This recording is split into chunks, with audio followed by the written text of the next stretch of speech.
기도하겠습니다. 주의 종에게 하신 말씀을 기억하소서. 주께서 내게 소망을 가지게 하셨나이다. 이 말씀은 나의 고난 중에 위로라. 주의 말씀이 나를 살리셨기 때문이니이다. 전능하신 하나님 아버지, 오늘까지 저희들의 삶을 인도하시고 함께 해주심을 감사드립니다. 이 시간 우리의 예배가 거룩한 산 제사가 될 수 있도록 각자의 심령에 성령으로 충만케 임재하여 주옵시고, 우리의 영과 육이 회복되는 복된 시간이 되게 하여 주옵소서. 우리 주 예수 그리스도의 이름으로 기원하옵나이다. 아멘.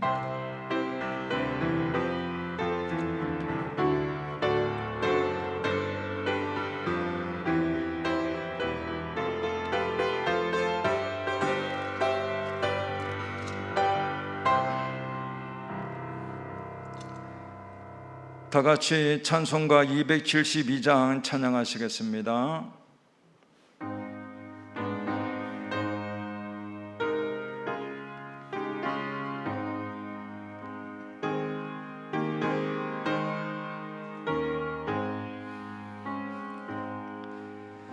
고통의 멍에 벗으려고 예수께로 나갑니다. 자유와 기쁨 베푸시네 주께로 갑니다.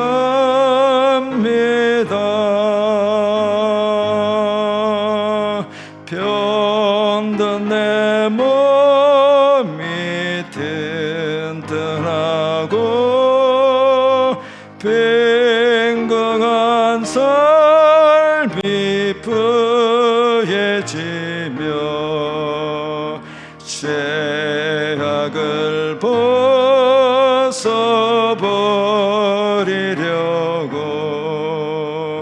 주께로 갑니다.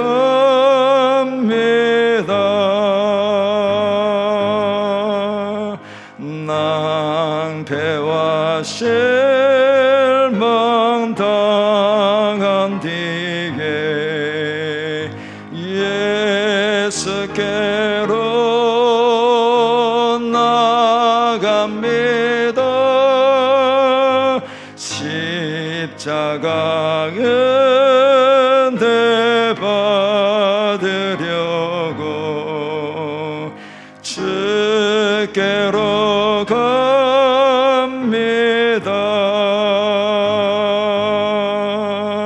슬프다 마음 위로받고 일생의 방파 잔잔하며 영광의 찬송 부르려고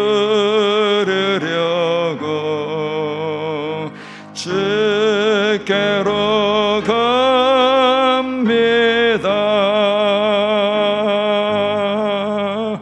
교만한 마음을 내버리고 예수께로 나갑니다. 복되신 말씀 따르려고 주께로 갑니다.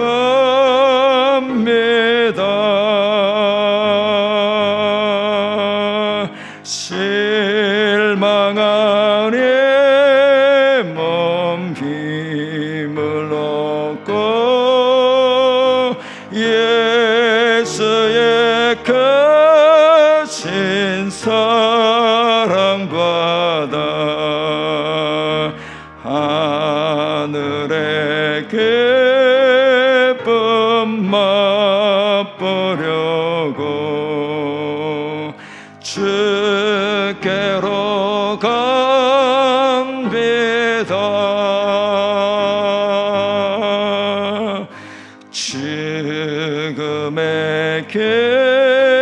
죄를 벗어나서 예수께로 나갑니다. 영원한 죄를 바라보고 주께로 갑니다.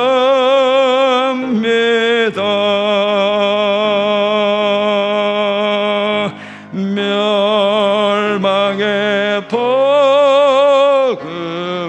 포급회여 나와 평화의 나라에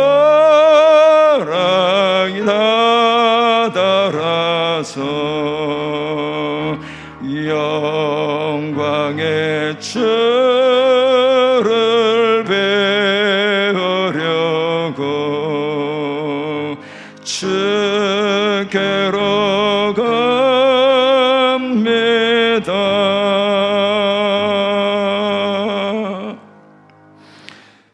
다 같이 사도신경으로 우리의 신앙을 고백하겠습니다. 나는 전능하신 아버지 하나님 천재 창조주를 믿습니다. 나는 그의 유일하신 아들 우리 주 예수 그리스도를 믿습니다.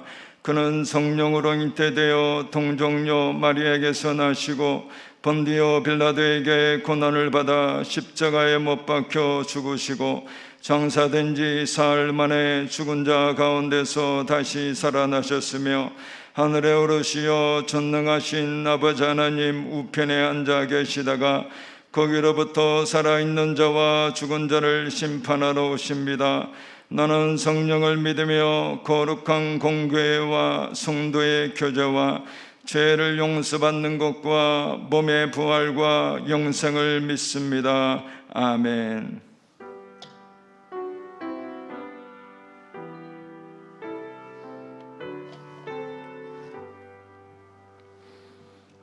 다 같이 찬송가 315장 찬양하시겠습니다.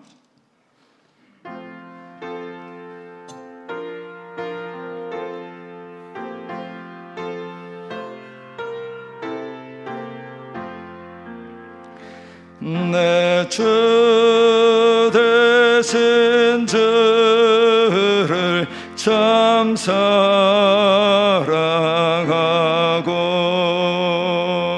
꼭 그에게 죄를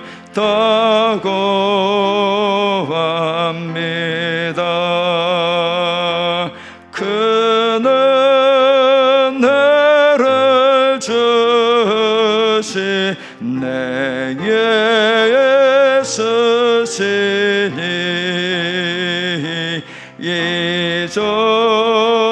이전보다 더욱 사랑합니다. 주 날 사랑하사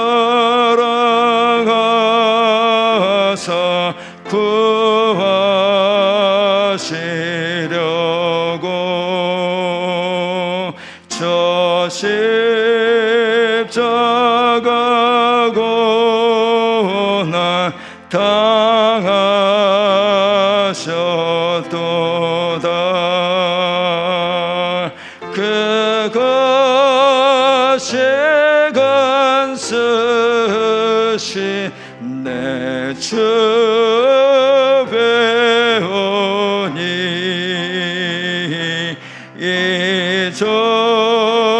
이전보다 더욱 사랑합니다.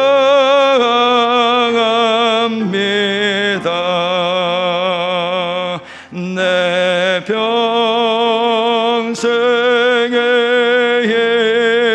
힘쓸 그 큰 의무는 주 예수의 덕을 늘 기림이라. 숨재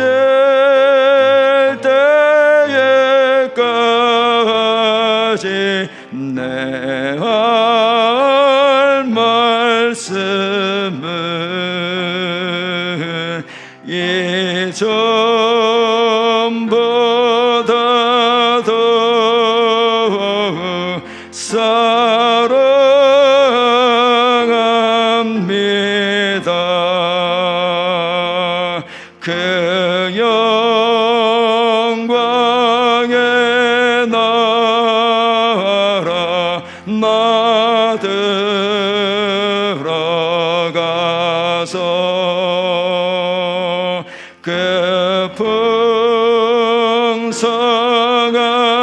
은혜 늘 감사하리.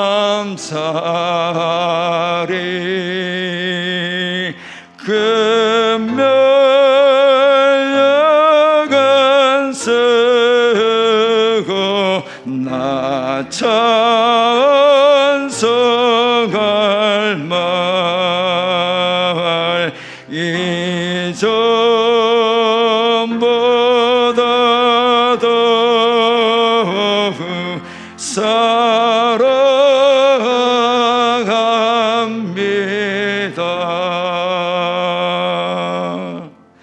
오늘 우리에게 주시는 하나님의 말씀은 신약 요한복음 20장 9절에서 18절까지의 말씀입니다. 신약 183쪽 요한복음 20장 9절에서 18절까지의 말씀입니다. 기록된 하나님의 말씀입니다. 그들은 성경에 그가 죽은 자 가운데서 다시 살아나야 하리라 하신 말씀을 아직 알지 못하더라. 이에 두 제자가 자기들의 집으로 돌아가니라. 마리아는 무덤 밖에 서서 울고 있더니 울면서 구부려 무덤 안을 들여다보니 흰 옷 입은 두 천사가 예수의 시체 뉘었던 곳에 하나는 머리편에 하나는 발편에 앉았더라. 천사들이 이르되 여자야 어찌하여 우느냐. 이르되 사람들이 내 주님을 옮겨다가 어디 두었는지 내가 알지 못함이니이다. 이 말을 하고 뒤로 돌이켜 예수께서 서 계신 것을 보았으나 예수이신 줄은 알지 못하더라. 예수께서 이르시되 여자여 어찌하여 울며 누구를 찾느냐 하시니 마리아는 그가 동산지기인 줄 알고 이르되 주여 당신이 옮겼거든 어디 두었는지 내게 이르소서. 그리하면 내가 가져가리이다. 예수께서 마리아야 하시거늘 마리아가 돌이켜 히브리 말로 라보니 하니 이는 선생님이라는 말이라. 예수께서 이르시되 나를 붙들지 말라. 내가 아직 아버지께로 올라가지 아니하였노라. 너는 내 형제들에게 가서 이르되 내가 내 아버지 곧 너희 아버지 내 하나님 곧 너희 하나님께로 올라간다 하라 하시니 막달라 마리아가 가서 제자들에게 내가 주를 보았다 하고 또 주께서 자기에게 이렇게 말씀하셨다 이러니라. 아멘. 기도합니다. 하나님 아버지, 이제 또 하나님의 음성을 말씀을 통하여 듣기 위해 주님 앞에 있습니다. 이 시간 온전히 성령께서 역사하여 주옵소서. 우리 주님 예수 그리스도의 이름으로 기도합니다. 아멘. 지난주 보았던 누가복음 24장을 잠깐 살피고 갑니다. 이 누가복음 24장을 봅니다. 지난주에 엠마오로 가는 두 제자의 이야기를 살폈습니다. 이 두 제자가 언제 예수님을 알아보게 되었는지를 먼저 보려고 합니다. 24장 13절에 예수님께서 부활하신 날에 제자들 중에 둘이 예루살렘에서 엠마오로 갑니다. 그때 예수님께서 나타나시는데 그들의 눈이 가리워서 예수님인 줄 알아보지 못하게 됩니다. 그 한 사람 중에 이름이 나오는데 18절에 보면 글로바라 하는 이름이 나옵니다. 누가복음에 이름을 기록했다고 하는 것은 초대교회에 어느 정도 알려진 인물일 것이라고 추측을 해봅니다. 예수님을 알지 못하고 예수님께서 두 사람이 슬픈 빛을 띠고 머물러 섰을 때 너희가 길 가면서 주고받는 이야기가 무엇이냐 묻는 내용입니다.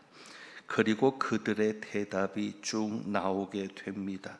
이것은 지난주에 살펴드렸고 25절입니다. 이 제자들의 말을 듣고는 미련하고 선지자들이 말한 모든 것을 마음에 더디 믿는 자들이여라고 하면서 모세와 모든 선지자의 글을 통해서 구약 성경에 메시아에 관해 예언된 말씀들을 가지고 한눈에 볼 수 있도록 예수님께서 가르치시는 내용이 27절에 있습니다. 예수님은 더 가시려고 하는데 그들이 예수님을 강권해서 함께 머물게 되고 30절에 보면 그들과 함께 음식 잡수실 때 예수님께서 떡을 가지사 축사하시고 떼어 그들에게 주십니다. 이것은 오병이어의 기적 같은 그 상황을 생각나게 합니다. 축사하시고 떼어 주셨다는 구절이 오병이어의 기적을 생각하게 하는데, 그 떡을 떼어 주실 때 주시는 동안 31절에 보면 그들의 눈이 밝아져 그인 줄 알아보더니라고 되어 있습니다.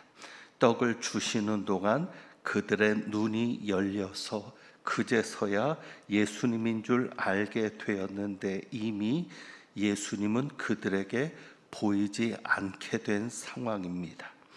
자, 이제 오늘 말씀으로 돌아갑니다. 요한복음 20장을 봅니다. 요한복음 20장에 보면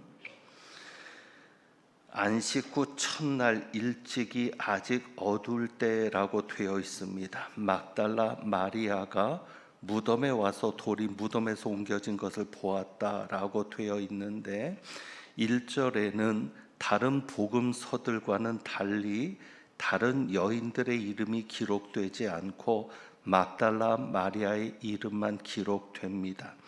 그런데 2절에 보면 무덤에서 돌이 옮겨진 것을 보고는 시몬 베드로와 예수께서 사랑하시던 그 다른 제자 요한, 사도 요한을 말할 것입니다.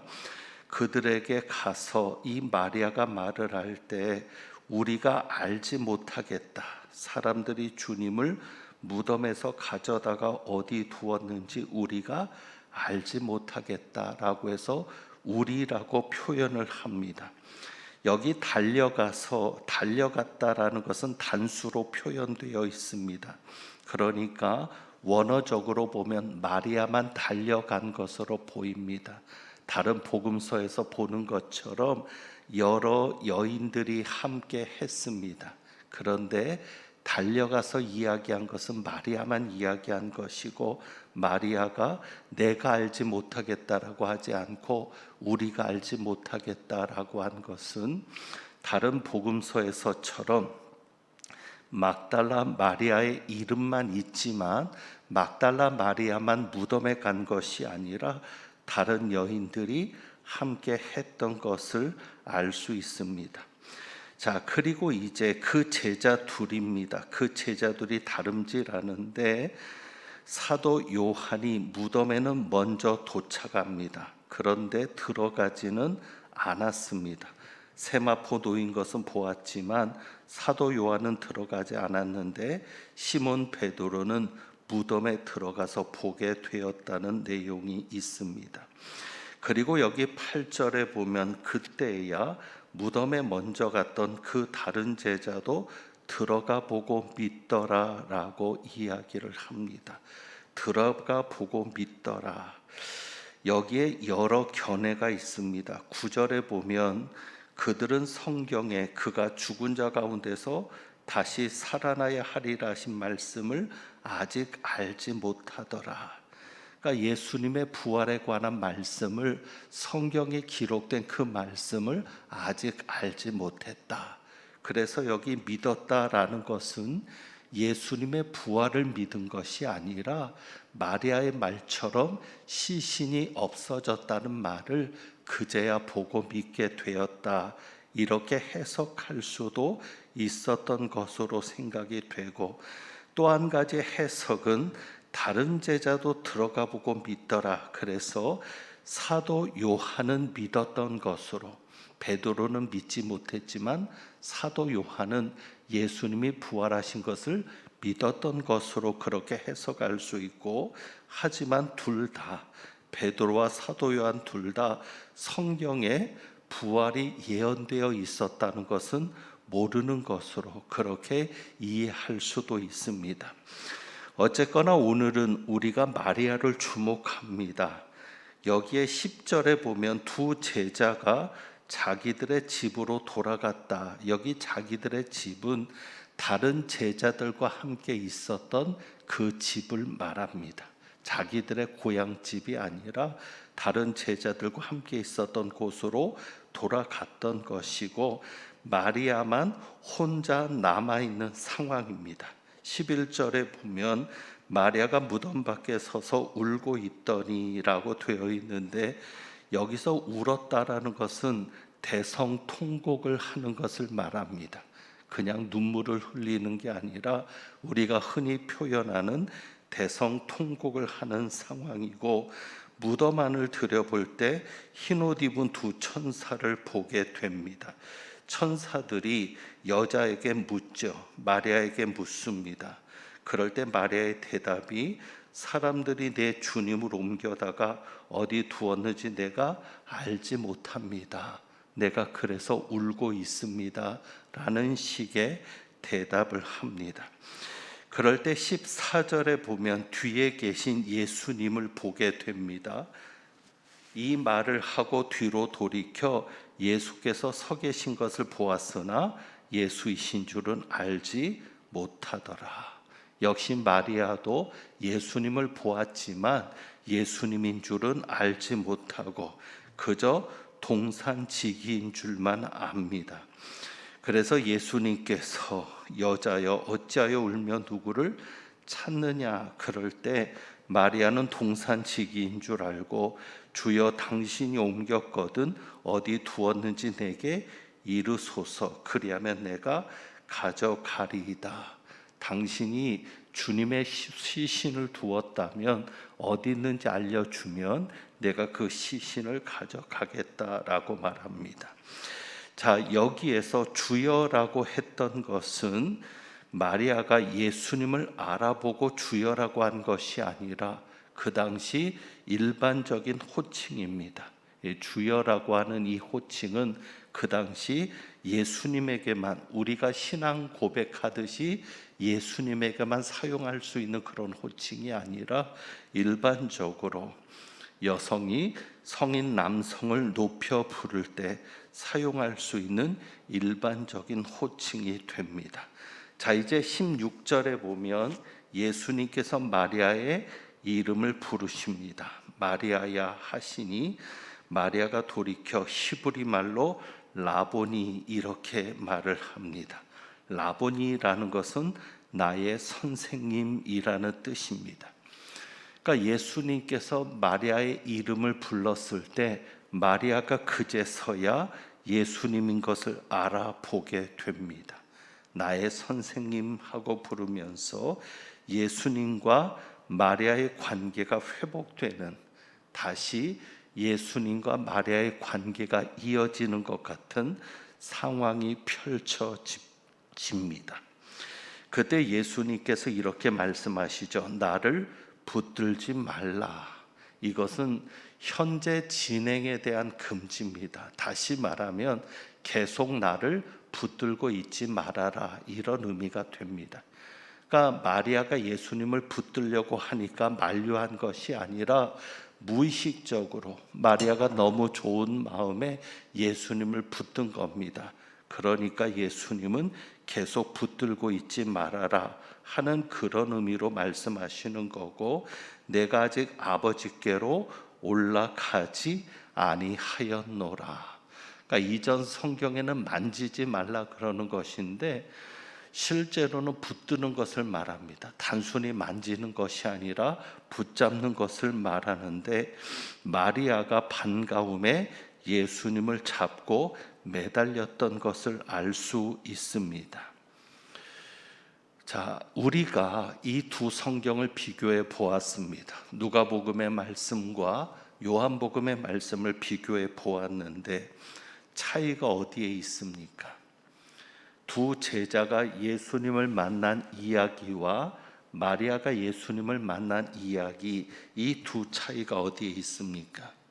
마리아는 이름만 불리웠어도 그 두 눈이 열렸습니다. 그런데 다른 두 제자는 어땠습니까? 예수님이 성경을 풀어주는데도 알지 못했습니다. 말씀을 풀어줄 때 우리 마음이 뜨겁지 않더냐, 그런 반응은 있었지만 성경을 풀어주어도 그 성경을 풀어주시는 분이 예수님이라는 것을 알아보지 못했습니다. 그런데 마리아에게는 다른 것이 필요하지 않았습니다. 그저 마리아야 하고 이름을 한 번 불러주었을 뿐인데 그 순간 마리아는 예수님을 알아보게 됩니다. 이 말씀을 묵상하면서 과연 나는 어떨까를 생각합니다. 과연 내가 부활하신 예수님을 만난다면 예수님은 나에게 어떻게 나타나셨을까를 생각하고, 과연 나는 어떻게 예수님을 알아보게 될까를 생각합니다. 우리는 어떻겠습니까? 예수님께서 성경을 풀어주어도 알아보지 못하는 그런 수준의 사람이겠습니까? 아니면 이름만 불러주어도 그 눈이 열리는 그런 마리아의 수준의 사람이겠습니까? 어쩌면 이렇게 생각할 수도 있죠. 마리아가 자기 이름을 불러주니까 자기 이름을 불러줄 수 있는 내 이름을 아시는 분은 예수님밖에 없었을 것이다 라고 생각했다. 그래서 마리아는 이름을 불러주었을 때 예수님인 줄 알아보게 된 것 아닌가, 이렇게 생각할 수 있습니다. 그런데 과연 이름만 들었다고 눈이 열려서 예수님을 알아보는 일이 생길까? 무엇보다도 놀라운 것은 이겁니다. 무엇입니까? 예수님께서는 마리아에게 이름을 불러주었다는 것입니다. 글로바라는 제자에게는 이름을 불러주지 않았습니다. 심지어 예수님께서 구약을 가지고 풀어서 성경을 가르치시는데도, 그것도 콕 집어서 자기에 관한 예언이 있는 구절들만 가르쳐 주시는데도 그들은 깨닫지 못했습니다. 과연 이 차이가 무엇이라고 생각하십니까? 엠마오로 가던 두 제자와 막달라 마리아, 이 차이가 무엇이겠습니까? 여러 가지를 살펴볼 때 이렇게 정리할 수 있겠습니다. 예수님을 얼마나 사랑하는가의 차이라는 것입니다. 예수님을 정말로 사랑하는가? 마리아는 정말 예수님을 사랑했던 여인입니다. 10절에 보면 두 제자는 돌아갑니다. 그런데 11절에 마리아는 돌아가지 않습니다. 무엇을 했습니까? 예수님의 시신이라도 찾고자 했습니다. 과연 제자들 중에, 다른 사람들 중에 마리아만큼 예수님의 시신에 관심을 가진 자가 있는가?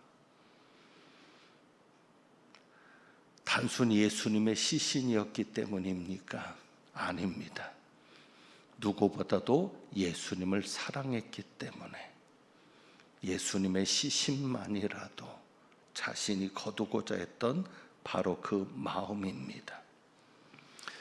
마리아가 어떤 여인인지는 복음서에 잘 기록되어 있는데 누가복음 7장에는 이런 사건도 있습니다. 향유 담은 옥합을 깨뜨렸던 사건입니다. 한 바리새인의 집에 초청을 받은 예수님, 그 앞에 죄인인 한 여자가 나타납니다. 바리새인은 그 모습을 보고 비웃지만 예수님은 그 사건을 통해서 죄인인 한 여자, 바로 이 막달라 마리아가 예수님의 발에 향유 담은 옥합을 깨뜨려서 그 발을 씻겨 주었던 그 사건을 통해서 빚진 자의 비유를 말씀하십니다. 500데나리온 빚진 자가 있다. 그리고 50데나리온 빚진 자가 있다. 둘 다 탕감해 주었는데 그 중에 누가 더 사랑하겠느냐라는 예수님의 질문에 바리새인은 많이 탕감을 받은 자입니다라고 대답합니다. 그때 예수님 말씀이 무엇이었죠? 시몬아, 너는 내가 올 때 발 씻을 물도 주지 않았다. 그런데 그 여인은 그 비싼 향유 한 옥합을 깨뜨려서 자신의 발을 씻겼다는 것을 예수님 말씀하시죠. 그러면서 이렇게 말씀합니다. 그의 많은 죄가 사하여졌도다. 이는 그의 사랑함이 많음이라. 사함을 받은 일이 적은 자는 적게 사랑하느니라. 막달라 마리아는 어떤 여인이었습니까? 물론 그가 죄인이었습니다. 일반적으로 몸 파는 여인에게 죄인이라는 호칭을 합니다. 7 귀신 들린 막달라 마리아라는 기록도 있습니다. 그만큼 극적으로 예수님을 만나고 그의 삶이 변화된 사람인데 과거가 중요하지 않습니다. 지금 현재 막달라 마리아는 누구보다도 예수님을 많이 사랑했던 사람입니다. 예수님이 그것을 인정하십니다. 요한복음 19장 25절에는 예수님의 죽음을 끝까지 지켜보았던 여인이고 예수님의 시신을 어디에 두는지까지 다른 제자들은 그러지도 못하는 그때 예수님의 시신을 어디다 두는지까지 무덤까지 가서 보았던 여인입니다. 이제 말씀을 정리합니다. 과연 예수님은 나의 이름을 불러주실까? 오늘 이 말씀을 묵상하는 또 이 말씀을 듣는 여러분들은 똑같은 질문을 던져 보시기 바랍니다. 과연 예수님은 나의 이름을 불러주실까? 예수님이 내 이름을 불러주실 때 예수님이 부르는 그 이름만 듣고도 나는 모든 것을 깨달을 수 있는 사람이 될 수 있을까? 그러고 보니 성경에 하나님은 특별한 사람에게 이름을 불러주셨습니다. 대표적으로 모세를 생각합니다. 출애굽기 33장 17절에 보면 아론 때문에 우상을 섬겼던 사건이 일어난 후에 모세가 하나님을 만류하면서 그때 하나님이 모세에게 이런 이야기를 하십니다. 너는 내 목전에 은총을 입었고 내가 이름으로도 너를 알미니라. 너는 내 목전에 은총을 입었고 내가 이름으로도 너를 알미니라. 이제 말씀을 맺습니다. 지금 우리는 참 힘든 시기를 보내고 있습니다. 정말 어렵습니다. 그럴 때 오히려 우리는 이렇게 질문할 수 있기를 바랍니다. 나는 얼마나 예수님을 사랑하고 있는가? 다른 것보다도 물어야 될 질문이고 나 자신을 돌아보아야 될 질문입니다. 과연 나는 얼마나 예수님을 사랑하고 있는가? 그리고 막달라 마리아를 보면서 이런 질문도 던져봅니다. 나는 예수님 때문에 울어본 적이 있는가? 나는 예수님 때문에 기도해 본 적이 있는가? 내 답답함 때문에 울어본 적은 있고 억울함 때문에 울어본 적은 있고 내 뜻대로 안 돼서 울어본 적은 있고 내 고통 때문에 울어본 적은 있고 내 생각대로 안 되어지는 것 때문에 울어본 적은 있을지라도 정말 예수님 때문에 울어본 적은 있는가? 힘들고 어려울수록 주님만 바라보는 사람이라면 오늘 막달라 마리아를 통해서 내가 얼마나 예수님을 사랑하는지를 한번 확인해 보시고, 나는 정말 예수님 때문에 울어본 적이 있으며 나는 정말 예수님 때문에 그렇게 매달려 본 적이 있는지를 한번 돌아보는 이 시간이 되기를 원합니다. 기도합니다.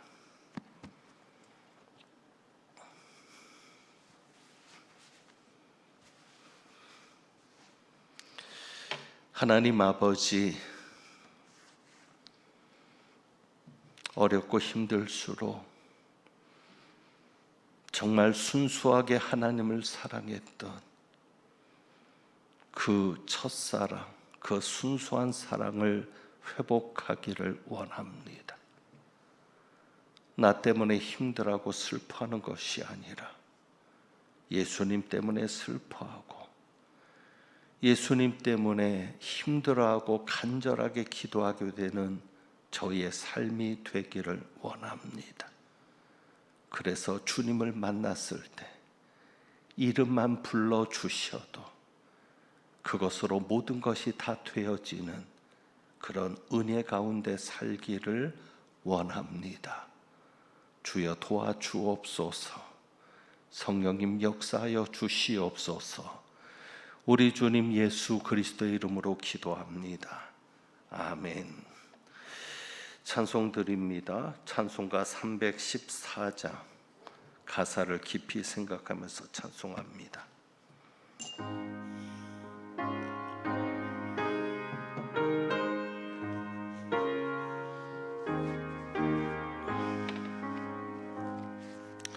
내 구주 예수를 더욱 사랑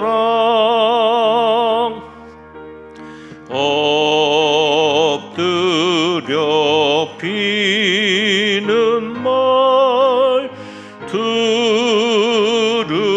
들으소서.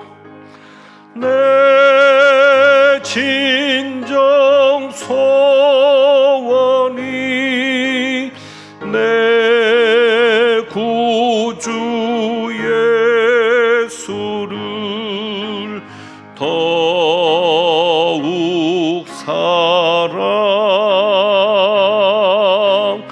더욱 사랑.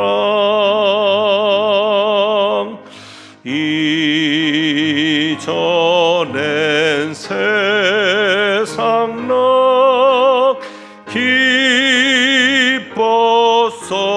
기뻤어도 지금 내 기쁨은 오직 예수. 아멘.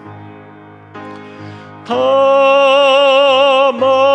내 비는 말 내 구주 예수를 더욱 사랑, 더욱 사랑.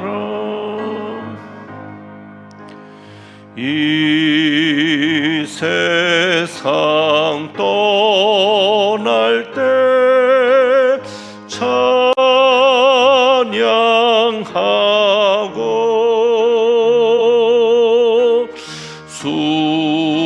숨질 때 하는 말 이것일세. 아멘. 다만 내 비는 말 내 구주 예수를 더욱 사랑, 더욱 사랑.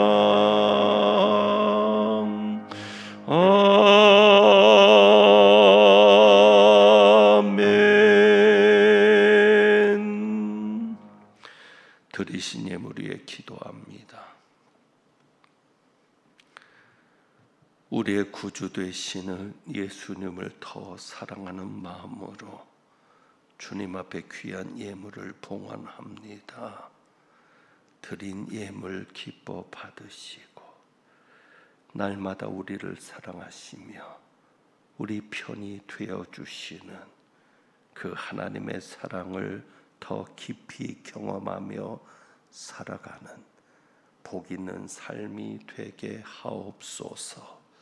이 한 주간도 저희와 저희 가정과 저희 자녀 손들과 저희 생업과 저희의 모든 삶을 지켜 보하여 주옵소서.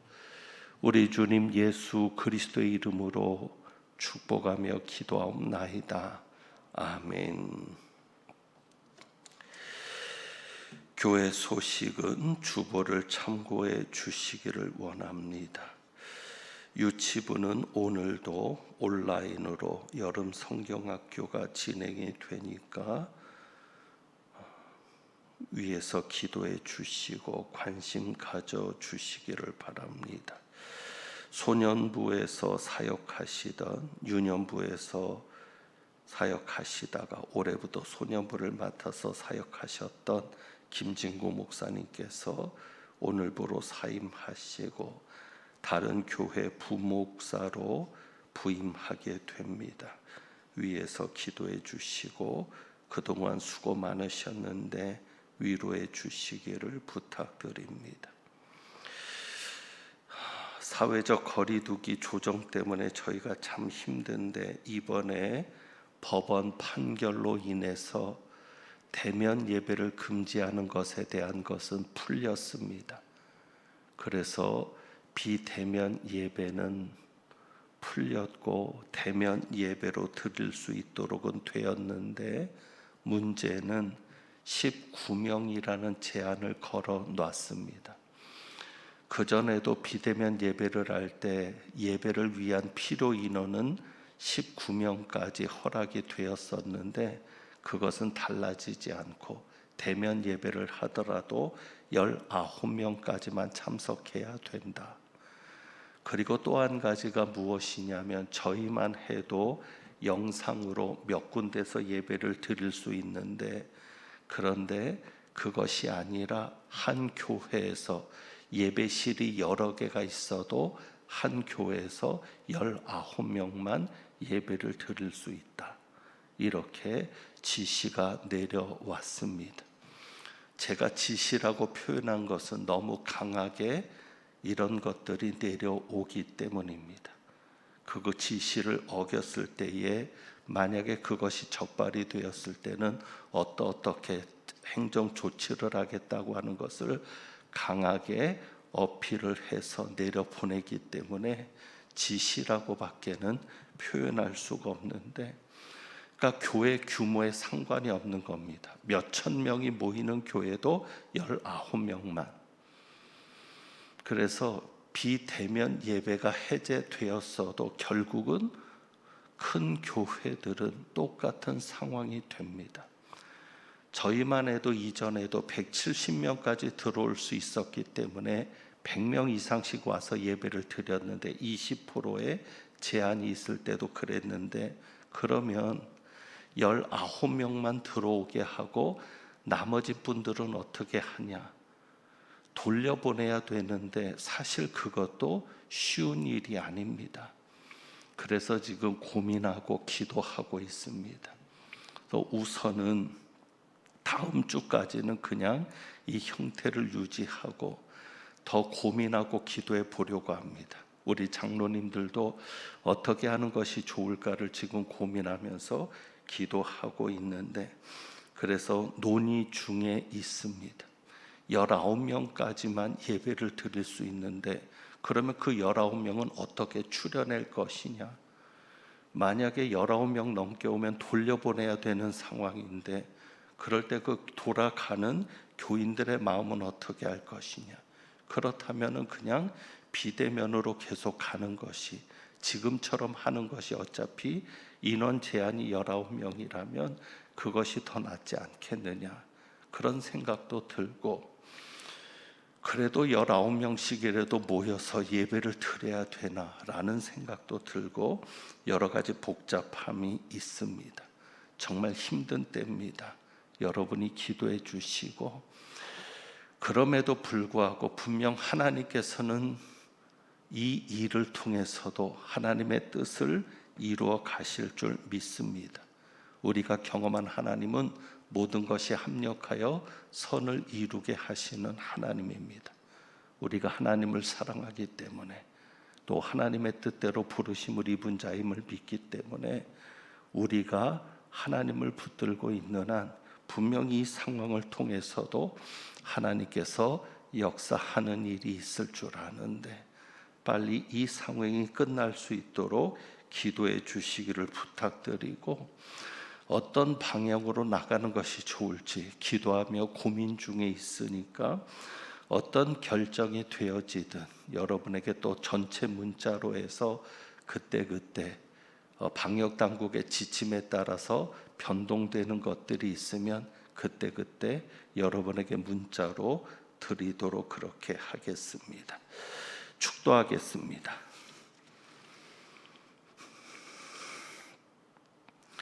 하나님은 내게 복을 주시고 너를 지키시기를 원하며, 하나님은 그 얼굴을 내게 비추사 은혜 베푸시기를 원하며, 하나님은 그 얼굴을 내게로 향하여 드사 평강 주시기를 원하노라. 주님께서 내 이름을 아실 것이고 주님께서 내 이름을 불러주실 때 그 모든 것이 해결되고 그 모든 것이 보여지는, 또 그 모든 것이 경험되는 그날을 소망하며 주님과의 온전한 사랑의 관계가 회복되기를 사모하며 나가는 주님의 모든 백성들 위에 우리 주님 예수 그리스도의 은혜와 아버지 하나님의 사랑하심과 성령님의 교통하시며 충만케 하심이 이제부터 영원까지 함께 하시기를 축원하옵나이다. 아멘.